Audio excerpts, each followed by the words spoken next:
One thing I forgot to show when I made these raised beds, and it's just because I've been out of practice and I forgot to do it myself.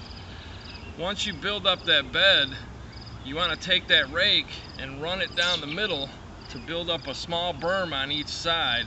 And what that'll do is it'll help hold the water in, and most importantly, it'll just keep the bed from eroding away, and it'll keep it nice and flat.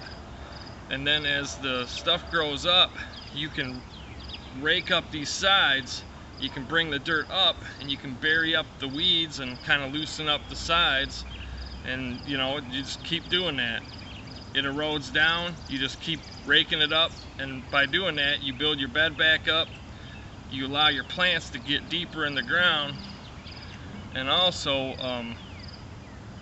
it gets rid of those weeds.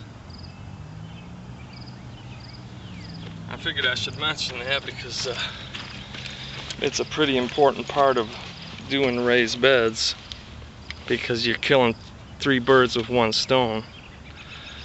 You're killing a bunch of birds with 1 stone. You're saving moisture for one, because what happens with this is I got these arranged north-south, so in the morning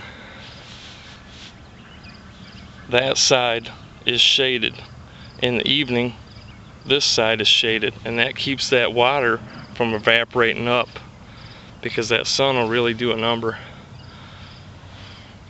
And it just makes it so much easier to maintain by having these beds up higher. If I'm in here weeding, these beds are up about 1 foot high, so I don't have to crouch over nearly as much, and it makes it a lot easier to pick weeds. I can just walk around. I can even sit on the bed behind me if I want to, as long as there's not a plant there. I hate picking weeds, and I really don't like watering much if I can help it. You gotta water them when the beans are still seeds, you know, or they won't sprout. But once everything gets established, these raised beds work pretty good, and it works really good for the peas. I'll bring you over top of them and show. But if you compare this pea bed to the bean bed I just showed you, the bean bed was much flatter. Well, this pea bed was too. The only difference is I let these peas grow up some, and then I bring this dirt up and I bury the peas up, so they're a good 3 to 4 inches deep. Peas like to be deep in the ground, but they need to be planted shallow to start or they won't pop through. That's another thing I forgot, because I haven't been gardening in 4 years. You know, if you don't do this stuff regularly, you forget those little tricks that make for a successful crop. And I kind of just got lucky with the peas, because I planted them too deep to start. I planted them 3 inches deep, and most of them came up. But now I got another 3 inches up on top. So these peas are a good 6 inches in the ground, and they should do really well, because peas don't like their roots getting hot. So they need to have a good amount of dirt over them, or the roots will get hot and you won't get any good peas. Your plants will die off soon. You'll get an extended season by putting them deeper in the ground.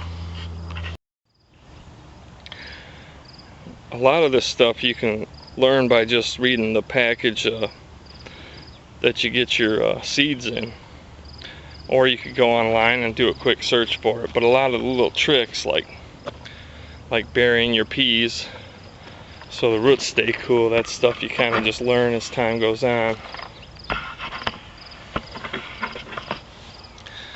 But that's pretty much it.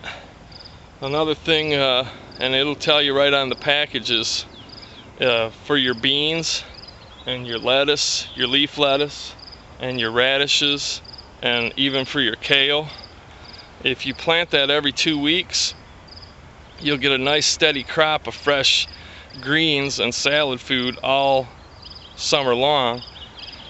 So what I'm doing is I'm just planting very small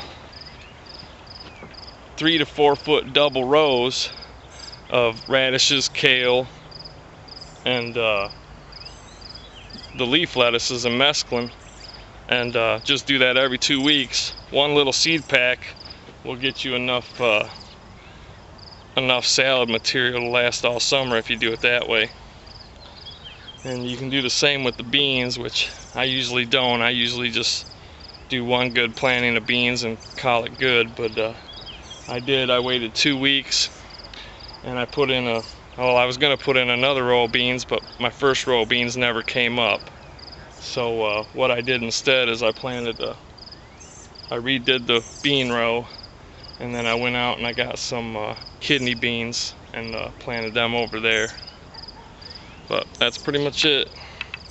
Thanks for watching, and thanks for all the comments, and thanks for all the support. Talk to you guys later.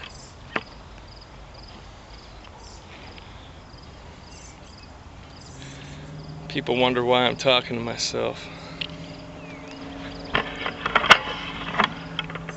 I'm usually out in the woods doing this. I don't have to worry about people seeing me talking to a camera.